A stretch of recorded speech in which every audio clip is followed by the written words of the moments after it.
Satgas yang beranggotakan gabungan organisasi perangkat daerah atau OPD diharapkan bergerak cepat mengatasi genangan air di sejumlah lokasi yang telah dipetakan dan membantu masyarakat jika terjadi bencana dampak musim hujan.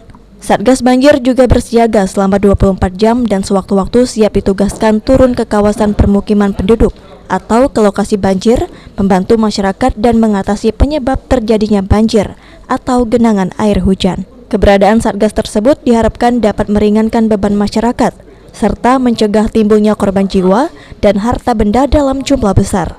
Selain itu, pihak Pemkot juga mengantisipasi banjir dengan program pompanisasi dan memperdalam kolam retensi. Akumulasi dari seluruh anak-anak sungai yang ada, mulai dari Lematang, terus segala macam itu terakumulasi di Palembang. Ditambah curah hujan, ditambah juga pasang yang naik.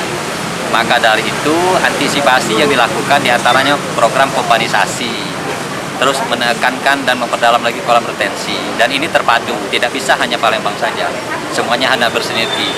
Maka kemarin Pak Wali sudah rapat dengan seluruh unsur, termasuk di backup oleh TNI Polri dalam rangka bisa memantau dan mengantisipasi adalah perkembangan banjir.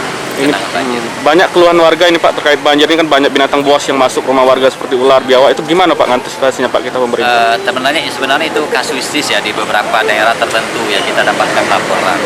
Ini juga sudah diantisipasi termasuk dari dinas-dinas terkait, dinas pertanian, dinas perikanan dan lain sebagainya. Intensitas curah hujan beberapa hari terakhir ini juga perlu diwaspadai oleh warga Kota Palembang yang berada di kawasan tergolong rawan banjir dengan melakukan berbagai tindakan antisipasi. Irawan, PAL TV.